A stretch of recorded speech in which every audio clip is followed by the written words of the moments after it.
Hi, everyone, and welcome to another episode of Ancient Warfare Answers with me, Murray, your weekly fix of ancient warfare-related material, delivered by me as I attempt to answer a question that one of you viewers, readers, or listeners has asked me, or writers, in fact. If you send me a postcard, you can ask me a question in any form that you find: email, shouting in the street, someone who knows me through 6 degrees of separation, ask Murray to, this question. You can send us a postcard, of course, and all of those. The email, you can either email me, Murray at caravanseraipublishers.com, or indeed AWA at caravanseraipublishers.com.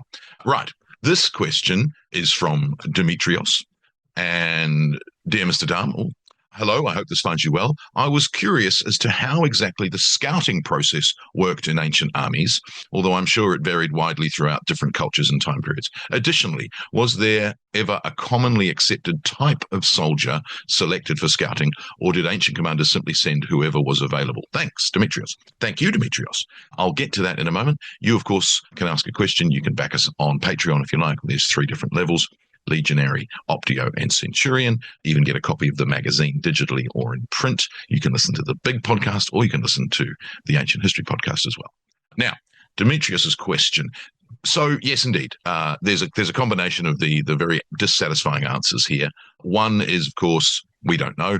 One is, of course, yes, indeed, they do vary from culture to culture.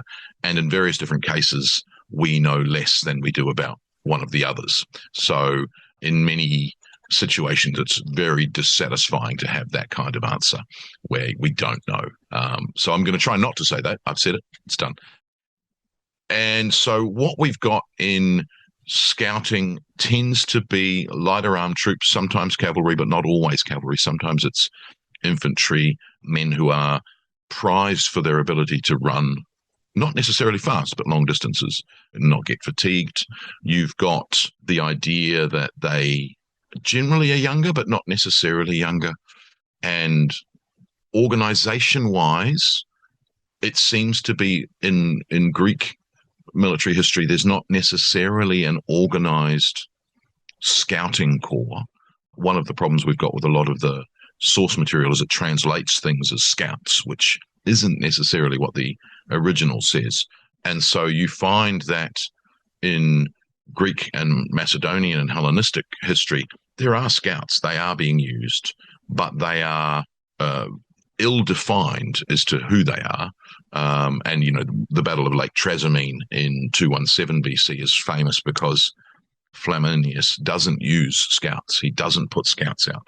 And there are several other military disasters in military history where scouts are not used when they should be, all the way through into modern history. But certainly many disasters don't use scouts, or they don't scout sufficiently. The Battle of Adrianople, for instance, is one case. I think there's a lack of scouting when the Romans get defeated in the Dacian Wars under Domitian. So there's also cases, of course, where scouts who are foreigners or locals who've been hired mislead the army. Several cases of Roman armies where they hire foreigners who know the territory and are misled by them. Famously, Crassus at the Battle of Carrhae in 54 BC. So that's all the dissatisfying answer. Now, interestingly, when we're talking about the Romans and their use of scouts, we get more information, but we're still less informed. So for Roman scouting, it does seem that there was an organized corps of scouts. Now, the problem is that the 3 terms for Roman scouts, speculator or speculatores, explorator or exploratores, and then there's another one, which is the frumentari, they have a long history going back to the early Roman Republic, but we're not exactly sure how they're organized. They seem to be a corps. They seem to be organized as a group, but exactly what they do is kind of vague because they seem to be reconnaissance. Some would say that they're spies. Some would also say that they are more like secret police than just scouts. And yet, at the same time, they do seem to do scouting, normal scouting, rather than for lack of a better analogy, CIA intelligence work in enemy territory. And so one of the best examples of speculator or an explorator is actually Ammianus Marcellinus. Now, in the lead up to the siege of Amida, he sent only with a centurion to scout out what is happening on the river Tigris, where the Sasanian Persians are crossing. And he observes their crossing, seems to take note of their numbers, and then makes his way back to his unit. Now, in that sense, he's doing typical scouting.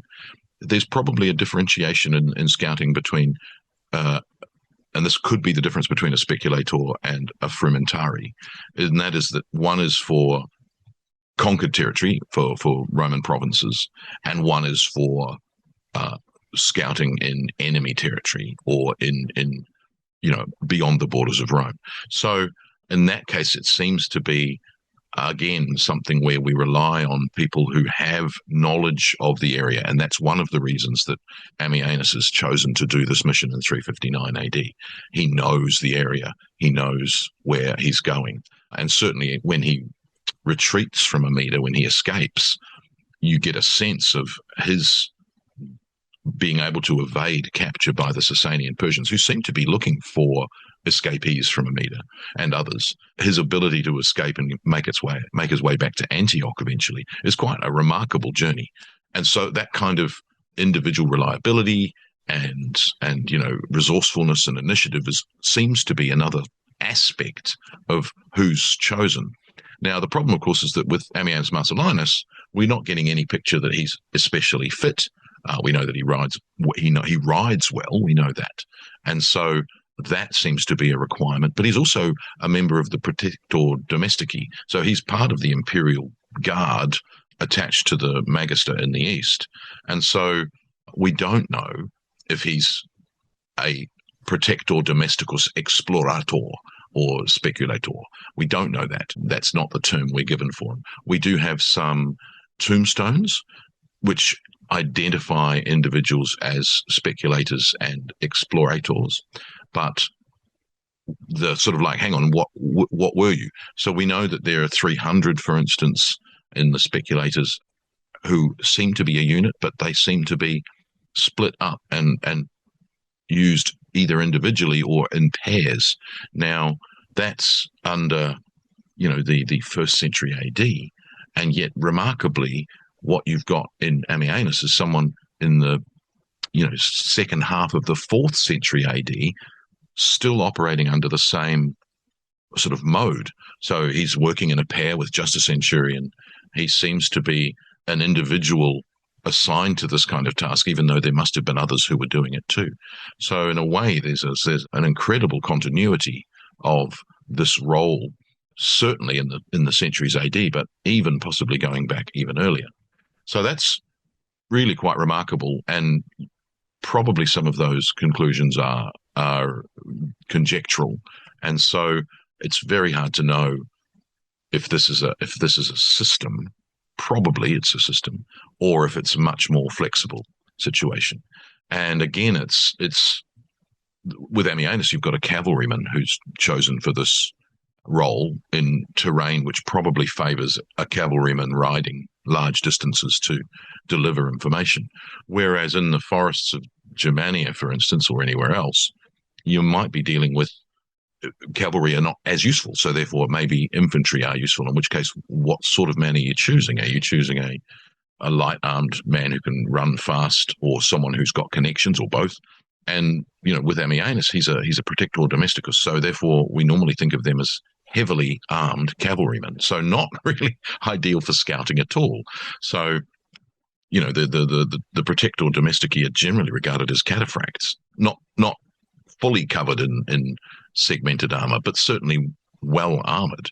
And so that kind of idea that you've got a scout who's a well armored scout is sort of flies in the face of what we would think was a scout. We would think of a scout as someone who's lightly armored, can move quickly, whereas there might be other aspects to it as well. And, again, the spying aspect of some of this stuff that's not just scouting, where they tend to take on James Bondus appearances, where they're doing things which seem to be really quite remarkable in terms of evading capture and operating in enemy territory alone. That's really quite fascinating aspect of it, but it's only glimpses. It's never, here's the history of this particular unit. So I hope, Demetrius, that answers your question. It was a scouting process. I think we did different cultures. Yes. Common accepted type. Yes, kind of, sort of, maybe, but not. Or did they send who was available? Look, I think worst case scenario, you sent whoever was available to, best of a bad bunch. If you had 5 men and 4 of them were not suited for scouting for whatever reason, you send the 5th, even if he is not suited for scouting. He's more suited for scouting than the other 4. So there you have it. All right, join me again for another episode of Ancient Warfare Answers. Thanks. Bye.